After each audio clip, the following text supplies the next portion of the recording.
Salut les prévoyants, salut les survivants. Ce soir, vidéo de débridage du Yaesu FT817 et FT818. Ça va être la seule vidéo en français que vous allez pouvoir trouver sur internet qui parle de ce débridage-là. Tous les autres que vous allez pouvoir trouver sur internet ne sont que des débridages partiels de l'appareil. Et donc là, on va vraiment voir comment le débrider entièrement. Je viens de racheter un FT817, j'ai revendu mon 818 que j'avais déjà débridé à l'époque. Enfin, j'avais débridé mon 818 que j'avais ensuite revendu. Là, je suis tombé sur une bonne occasion, donc j'en ai racheté un récemment. Et je me suis encore retrouvé avec un poste bridé, donc c'est pour ça que je fais cette vidéo ce soir.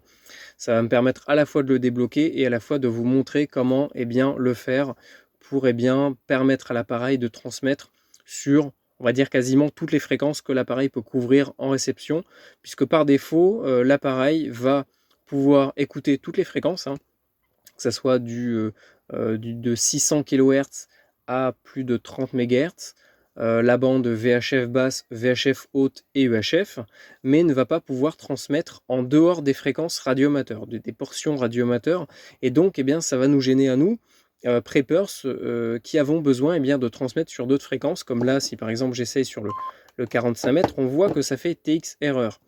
Et donc ça veut dire que le poste est bloqué en émission. Pareil, si je vais sur les fréquences PMR 446, je ne peux pas. Si je vais sur la bande CB, je ne peux pas également, parce que ce ne sont pas des fréquences radioamateurs. Et donc on va voir comment le débrider entièrement.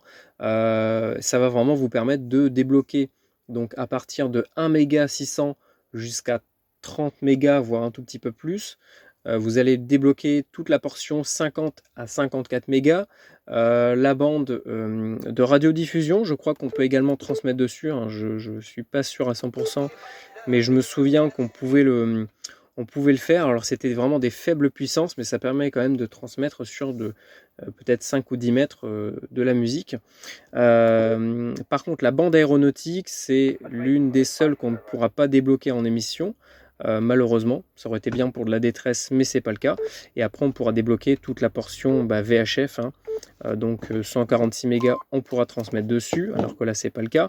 Et la bande PMR 446, que vous connaissez tous, sur laquelle on ne peut pas transmettre, puisque on est bloqué sur les bandes radioamateurs. Là, vous voyez que le poste passe en émission, puisqu'il est, il est bloqué sur les bandes radioamateurs. Donc pour faire la manip, qu'est-ce qu'il nous faut? La radio, un tournevis, un petit tournevis cruciforme et un fer à souder. Alors malheureusement, je suis désolé, mais il n'y aura pas le choix. Il va falloir absolument un fer à souder pour faire le débridage. Donc il faut tout d'abord éteindre l'appareil. On va tout mettre en sécurité. Donc mettre en sécurité un appareil, c'est quoi? C'est débrancher l'alimentation. Hop, l'antenne, on va la dégager. Tac.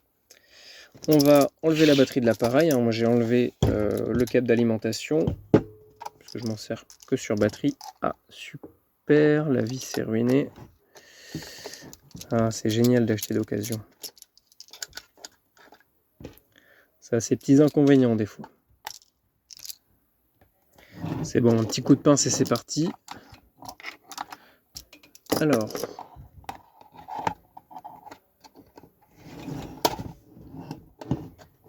moi je vous déconseille de mettre la vis là. Il y a déjà un système de clapet qui permet de verrouiller le petit capot, donc ça sert à rien de s'emmerder à mettre des vis pour que ça finisse dans l'état dans lequel elles sont là. Hop.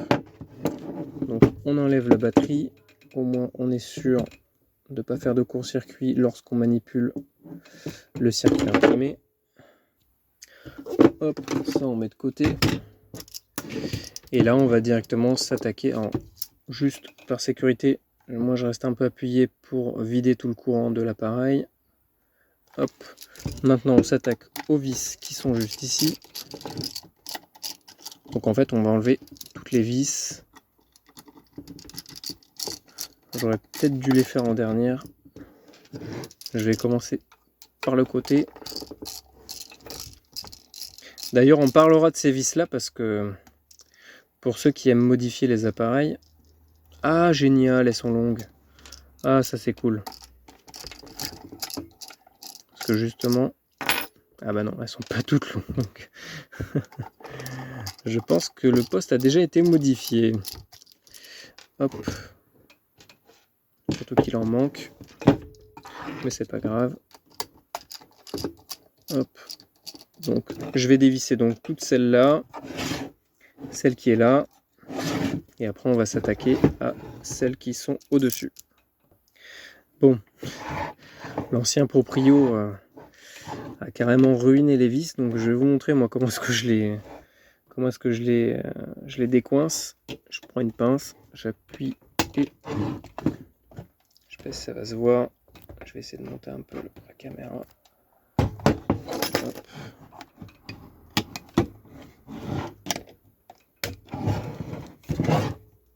Bon, c'est bon, j'en ai débloqué une. Donc en fait, moi je prends la pince, hein, tout simplement. Je pince très fort et je fais pivoter. Ah, j'ai pas vu celle-là, mais en fait, vous en avez deux. Un pour le capot du haut, l'autre pour le capot du bas, mais je crois qu'on n'a pas besoin d'enlever les deux capots. Dans le doute, je vais les enlever, mais je crois qu'on n'a pas besoin. Hop, parce que là, en fait, le but, ça va être de détacher la façade, puisque la manipulation va se faire directement derrière la façade, au niveau de l'écran. Donc, hop, on repère bien, par contre, les vis qui vont à l'avant sont légèrement... on va dire anguleuse, enfin légèrement, comment dire, inclinée plutôt. Hop, donc là on va ouvrir le poste. Tac. Alors première chose à faire pour pas casser le haut-parleur, on va délicatement, et je dis bien délicatement, le défaire. Hop, voilà. On le met de côté. On vérifie bien que la table n'est pas mouillée ou je sais pas, qu'il y a un truc un peu risqué à côté. Là, qu'est-ce qu'on a? On a notre circuit. Là, on voit l'ANAT qui correspond, donc je crois même qu'il y en a deux, qui va jusqu'à l'avant, jusqu'à l'écran et les boutons. Donc cette NAT-là, on va devoir la déconnecter pour enlever et faire basculer la façade. Donc, eh bien, il faut enlever le scotch. Hop, avec la petite ferrite. Ça permet de protéger contre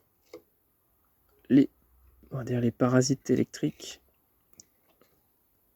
contre les signaux perturbateurs. Ah d'accord, ils l'ont mis carrément autour. Alors ça, je l'avais pas sur le 818. Donc le 817, je le trouve un tout petit peu mieux par rapport à ça. Il y a certains trucs qu'ils ont mis dessus, qu'ils n'ont pas mis sur le 818 et que je trouve pas mal. On fera une vidéo peut-être de comparaison. Alors là, je sais plus s'il fallait juste le lever. Non, on peut pas juste le lever, donc il faut d'abord le faire avancer. Donc il faut faire avancer la partie marron grise là pour la déverrouiller. Puis ensuite, alors là il faut prendre son temps, hein. Vraiment n'hésitez pas à prendre votre temps parce que là on est sur quelque chose de très délicat. Si vous défoncez la natte, vous niquez la radio. Enfin pas complètement, mais vous allez vraiment en chier. J'ai un doute, hein, je crois qu'on pouvait directement la déverrouiller. Ah oui, il fallait y aller tout délicatement. Et on voit que là, on peut la déconnecter. On va enlever la ferrite. Il faudra qu'on pense à la remettre tout à l'heure. Ce qui est en dessous, c'est pas une autre natte, hein, c'est juste parce qu'elle était repliée, il la coince en dessous. Donc hop, on fait comme ça. Maintenant, ça on n'a pas besoin, ça c'est juste les prises de masse, hein, c'est juste pour connecter la masse du circuit à la masse de l'appareil, donc on n'a pas besoin d'y toucher. On revérifie que les 4 vis sont retirées, on voit 1, 2, 3, 4, elles sont retirées. Donc il suffit juste de tirer cette petite languette et l'écran va se déverrouiller. Allez-y vraiment tranquillement. Le but c'est pas de casser l'appareil, on y va vraiment tranquille. Je crois qu'il y avait un truc à faire avec le BNC, je suis pas sûr. Non, le BNC, je vois pas de... Ah, c'était les boutons. Non, bah non, les boutons sont solidaires de la façade. Donc normalement, si je me trompe pas, on peut l'ouvrir. On va y aller tranquille. N'hésitez pas à maintenir l'appareil. Si jamais ça part d'un coup, ça évite de tout casser. Ok, ça a l'air de forcer un peu. À mon avis, ça vient d'en dessous. Je pense qu'il y a également un truc à enlever en dessous là. Je ne me rappelle plus exactement, donc on va le faire ensemble. Hop, oui, voilà, c'était ça. Il y avait une petite languette. Je sentais bien qu'il y avait un petit truc qui coinçait, donc vraiment n'hésitez pas à utiliser votre ressenti pour sentir ce genre de truc. Vous voyez, un bourrin, lui, il va juste tirer, il va tout arracher. Là, j'ai senti qu'il y avait quelque chose qui calait pas, qui résistait, donc il faut chercher à comprendre, analyser, et hop là, voilà. Maintenant, cette partie-là, on va la mettre de côté, on va la mettre là-bas pour la protéger. On a notre façade avant, et nous, ce qui va nous intéresser, ça va être, je vais essayer de bien vous montrer à la lumière ce que je fais avec la lampe frontale. Voilà, nickel. Alors nous, ce qui va nous intéresser, ça va être ces petits plots là. Vous voyez que là, on a un plot en bas, un plot en haut. Là, c'est deux plots qui sont connectés ensemble par un point de soudure. Là, c'est déconnecté, là, c'est connecté, c'est connecté. Je sais pas si on voit bien.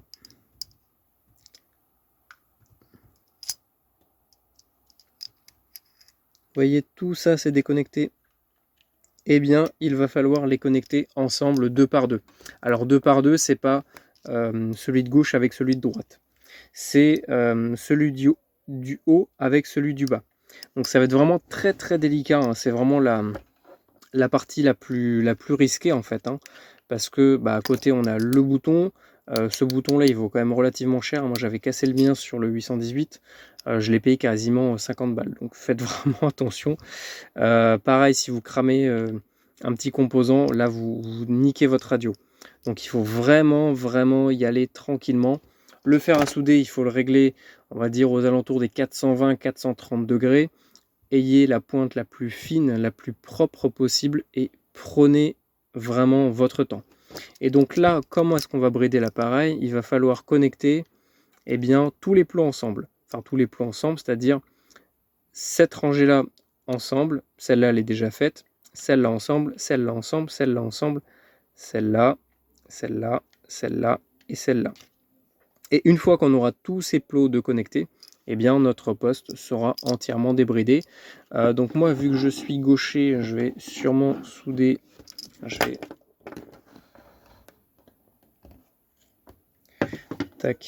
vais me mettre comme ça. N'hésitez pas à prendre le temps de trouver la bonne inclinaison, trouver quelque chose pour maintenir votre façade, pour pas qu'elle bouge, parce que le moindre petit mouvement, ça peut vous faire partir à côté, ça peut vous faire cramer des composants. Donc vraiment, là, prenez votre temps, même s'il vous faut 2 jours pour le faire, prenez 2 jours. Mais vraiment, il ne faut absolument pas dégrader le moindre composant qui se trouve à côté. Donc c'est vraiment la grosse difficulté du débridage. Avant de souder, petit conseil, avant que le fer à souder soit allumé, moi il est éteint, hein, je peux... Ah non, je rigole, il n'est pas allumé. Avant de l'allumer, vérifiez bien que votre fer à souder soit aux bonnes dimensions. Donc c'est-à-dire que si là je me cale comme ça, est-ce que mon fer à souder est trop gros ou est-ce qu'il est à la bonne grosseur? Là pour moi la pointe est pas trop mal, même si elle est un peu usée. Je pense que je vais la retailler un peu. Donc ça, vous prenez une lime, n'importe quoi, hein. N'hésitez pas à bien la gratter, vous faites une belle pointe.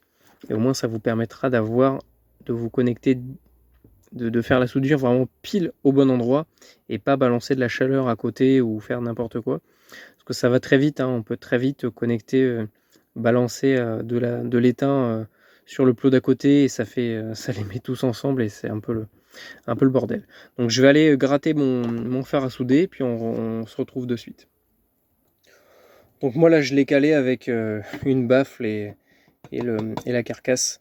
Voilà, le but c'est juste que dès qu'on touche un petit peu, que ça bouge pas dans tous les sens. Donc le fer à souder, je vais le nettoyer avec une lime et puis on se retrouve de suite.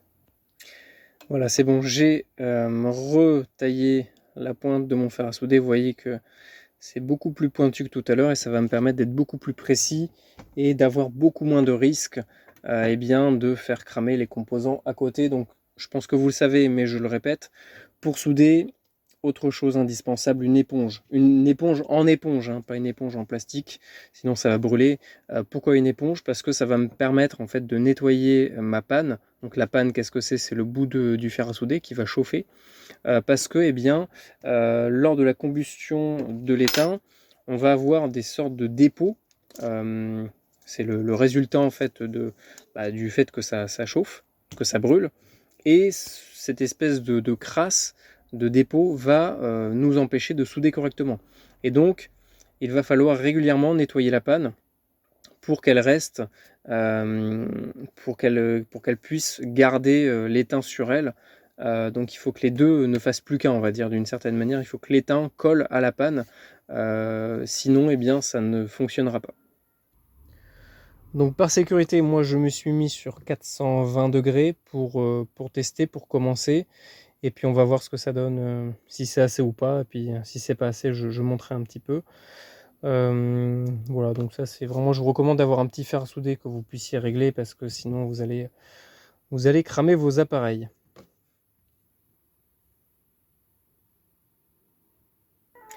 Donc le fer à souder est chaud, on va tester. Je vais éviter de me mettre trop proche du circuit. On va prendre notre fil pour voir si... Ok, on voit que l'étain fond assez rapidement. On voit que là, on a déjà notre petit point sur lequel on va pouvoir souder. Ok, ça prend correctement l'étain, donc c'est nickel. On va renettoyer pour éviter de salir notre panne. Et puis là, on va commencer par celui du bout. Et on va connecter les deux plots ensemble, donc c'est très simple. Alors moi ce que je fais, je mets d'abord un petit peu d'étain sur le point de mon fer à souder et je viens le poser directement sur mon circuit, puis dans la plupart des cas, l'étain se colle directement sur les bornes, sur les plots, et ça reste comme ça. Hop, je prends une petite goutte, elle est un petit peu grosse, on va la diminuer un peu, hop, voilà. Je viens sur mes deux plots, et c'est bon, j'ai connecté les deux premiers. C'est vraiment un travail d'orfèvre, hein.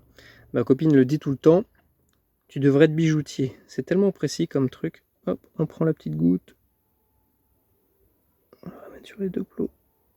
Hop, c'est bon. Vérifiez bien que les rangées, les plots ne se touchent pas entre eux, hein. Entre le premier et le deuxième, il faut qu'il y ait vraiment un espacement. Donc ça, c'est pas grave. Au pire des cas, on mettra un petit coup de couteau. Mais voilà, vraiment vérifier à ce que chaque paire de bornes soit connectée entre elles et ne soit pas connectée aux bornes d'à côté. Donc c'est celle d'en haut avec celle d'en bas.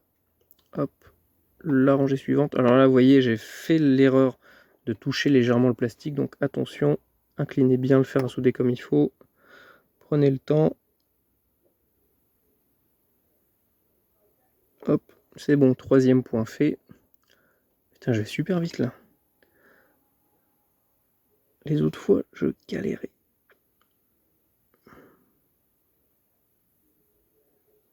En fait, c'est un peu comme... comment ça s'appelle déjà ce jeu là? Docteur Maboule. C'est-à-dire qu'il faut attraper un truc sans toucher ce qui est à côté. C'est exactement ça en fait.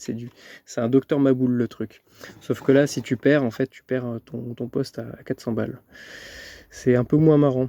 Hop, j'ai fait l'erreur de faire ma goutte au-dessus du circuit. Ça, c'est vraiment une erreur à ne surtout pas faire parce que si ça tombe sur le circuit et que l'étain est encore trop chaud, eh bien, ça risque de se connecter sur d'autres appareils, enfin sur d'autres composants, pardon. Je suis un peu fatigué là, avec la chaleur, ça me crève. Hop, les connexions sont faites.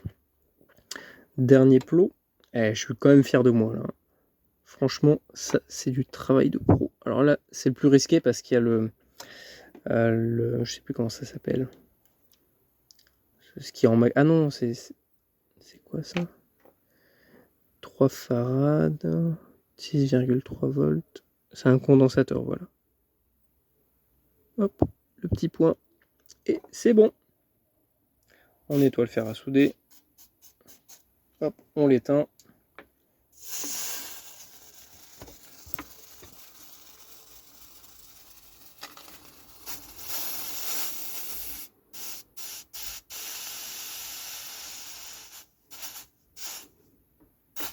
On va le laisser là un peu. Et voyons ce que ça donne sur le circuit pour voir le résultat final. Je sais pas si on voit bien. Donc là on voit que chaque rangée est connectée avec plot du haut, avec plot du bas. Tac, tac, tac. Et aucun ne se touche mutuellement, ne touche son voisin. Et donc là, il faut tout remonter. Donc attention à ne pas se tromper de sens. Hein. Après, normalement, avec la prise BNC, on se repère assez facilement. On réinsère la prise BNC. On pense à passer la natte à l'intérieur. Hop. Ah oui, il y avait ce fil-là qui était comme ça. Ça permet de gagner de la place. Hop, on pense à bien repasser la natte sans la pincer. En dessous, pensez à bien passer ces languettes là dessus et pas dessous, sinon vous allez casser le plastique. Hop, vous l'éclipsez. On revient sur le dessus. On insère le dernier ici. On voit que là, ça fait bien contact. Maintenant, on va remettre la petite ferrite dessus pour protéger. On lève la languette. On passe la natte à l'intérieur. On n'hésite pas à bien pousser de chaque côté pour que ça fasse bien connexion. Sinon, ça ne marchera pas. Vous voyez, j'étais un petit peu à côté. Il faut que ça soit bien parallèle. Hop. Avec mon ongle, vous voyez, je chope le petit bord bleu et je pousse. Et là, je suis à fond dedans. Je reclipse. Je remets l'espèce de sparadrap. Il a bobo. Oui, le 817, il a eu bobo. Hop. Voilà. J'aurais dû lui en acheter un petit poney. Hop. Voilà, là c'est bon. Maintenant, on va remonter le haut-parleur. Donc le haut-parleur, il va ici, sur la prise blanche. Normalement, vous ne pouvez pas vous tromper, vu qu'il y a un arrondi dessus. Attention à juste pas tirer dessus, sinon vous risquez de casser le fil. Et après, vous aurez plus de son. Hop, je l'insère. Attention à pas se tromper de sens. La languette à l'arrière. Enfin voilà quoi, faut pas être débile non plus. Tac. Hop. On vérifie que tout est bien encastré, qu'il n'y a pas de petit décalage. Ça a l'air bon. On va remettre une vis au-dessus, manière 2. On va pas tout... Quoique si, je vais les remettre et je reprends après. Hop. J'en ai mis une sur deux à chaque fois. On revisse celle de l'arrière.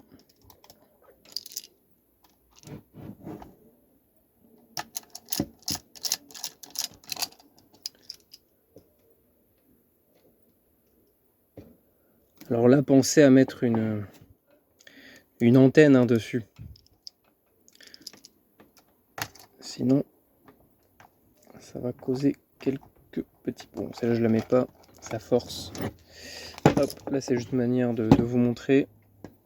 On va remettre ça en dessous. Je remets la batterie. S'il n'y a pas la batterie, ça ne marchera pas. Hop, on ne se trompe pas de sens. Par contre, la languette, elle est où? Ah, il n'y a pas la languette dessus. Bon, on va la foutre comme ça. Hop, allez, c'est bon. Tac. Ça, moi, je vous dis, vous embêtez pas avec avec les vis. Moi j'en mets pas, hein, ça tient déjà très bien comme ça, il n'y a pas besoin de vis. Hop. Alors maintenant, on reconnecte l'antenne. L'antenne est reconnectée. Pensez à régler la puissance du poste au minimum pour éviter en cas de pépin au niveau de l'antenne de défoncer votre appareil. Donc là, la manip à faire avant de redémarrer l'appareil, puisqu'il ne suffit pas de faire 3 points de soudure, il va falloir appuyer sur fonction, VM et allumer en même temps. Donc il vous faut deux mains, hein. Désolé les manchots, ça va être compliqué pour vous, donc prendre dans l'autre sens, comme ça. Voilà, là comme ça j'arrive à sentir les boutons. Voilà.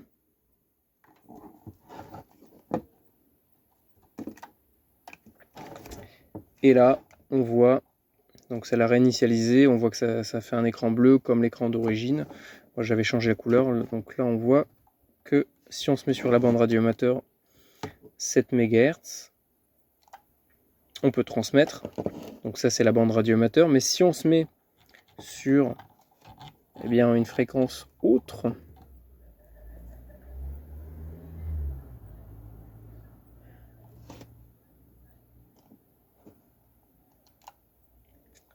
ça fonctionne. Le voyant passe en rouge. Donc là vous voyez, j'ai dit une connerie. J'ai fait une erreur de débutant, une erreur très grossière. Ça va que je suis en BLU, donc il n'y a pas eu de modulation. Ce qu'il faut faire absolument, c'est d'aller dans le menu principal, vous restez appuyé sur fonction et vous vérifiez bien que vous êtes sur, voilà, vous voyez, j'étais sur l'antenne arrière, il faut se mettre sur front. Moi je suis sur l'antenne de façade, donc front. Je vais changer l'éclairage en même temps parce que c'est moche.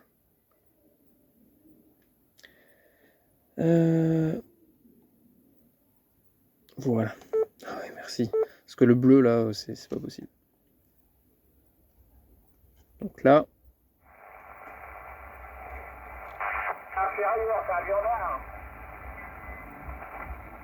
Vous voyez qu'on reçoit toujours sur ces bandes là, mais on peut maintenant transmettre dessus. Ça marche. Si on essaye sur la bande CB, est-ce que ça marche? Ça marche. Vous voyez qu'on est en rouge. Ça transmet, donc on peut se mettre sur le canal 3 Preppers.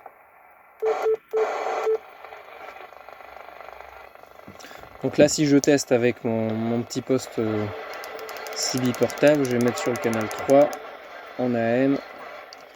Je vais par contre virer l'antenne parce que sinon je vais faire péter la réception. 1, 2, test radio. 1, 2, test radio. Ok.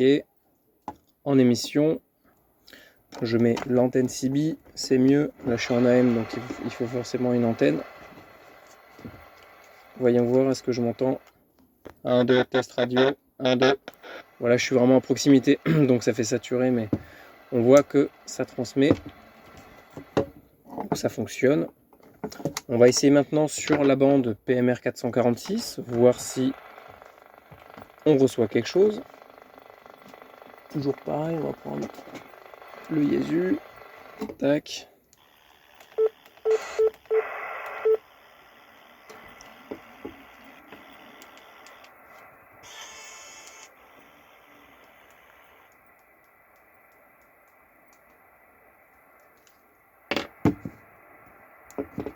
Donc, je me suis mis sur le PMR. Le PMR 1. Je vais enlever l'antenne. Toujours pareil, hein, faites gaffe à ça en réception. Il faut pas qu'il y ait l'antenne. Sinon, vous faites cramer votre poste.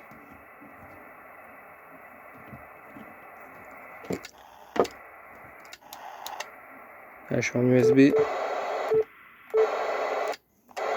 1, 2, test radio, 1, 2, 3, 4. Voilà, ça fonctionne. On a débridé le poste en émission. Donc là, on va maintenant voir sur quelle fréquence on a débloqué exactement. Donc là, on a vu que l'UHF, donc après, on peut monter plus haut. Hein. Vous voyez que là ça fonctionne, donc je vais par contre baisser la puissance pour pas faire n'importe quoi.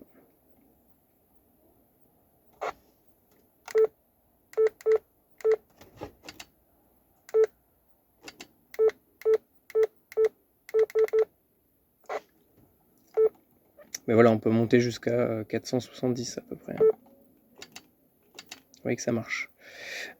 Si je vais sur la bande, les fréquences basses, donc en dessous de la HF, je crois qu'à partir de 1 méga 800 on peut transmettre. On va essayer, on va se mettre en BLU pour pas qu'il y ait de modulation. 1 méga 800 on peut, et je crois que c'est un peu en dessous qu'on ne peut pas. Ouais. Donc on peut transmettre à partir de 1 méga 800 jusqu'à, après voilà, vous voyez 2 mégas, ça fonctionne. 3, ça fonctionne. 4,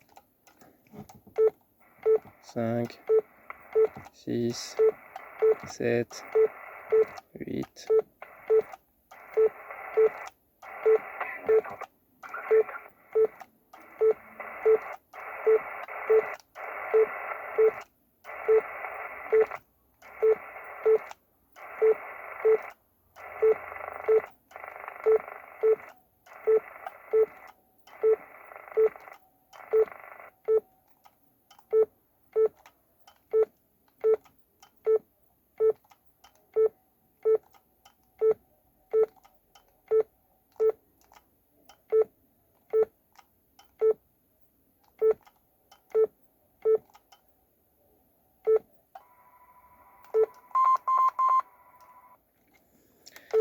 On peut donc... Ah non, sur cette bande là je pensais qu'on pouvait... Ah non, c'est avec le VX7 que je peux, pas avec le FT817. Donc vous voyez que par exemple l'aéronautique par contre on ne peut toujours pas. Par contre la bande VHF on peut, hein. 144, 146 jusqu'à 154. Et après bah pareil pour l'UHF, hein, je vous l'ai montré juste tout à l'heure, là 420, de 420 à 470. Voilà, bah, j'espère que ça vous a plu. N'hésitez pas à partager la vidéo pour les gens qui sont un peu en galère avec ce poste-là. Vous voyez qu'en réalité, c'est pas non plus insurmontable, hein.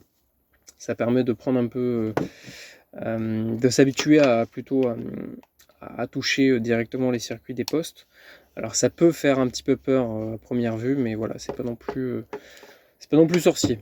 J'espère que voilà, ça vous a plu. Je vous dis à très bientôt. N'hésitez pas si vous êtes intéressé par tout ce qui est communication de survie. J'ai un Patreon sur lequel je vous propose du contenu payant mais exclusif qui va vous permettre de vous former correctement aux communications radio en cas de crise. Voilà, ce genre de choses. Et je vous dis à très bientôt. Prenez soin de vous et à la prochaine. Salut!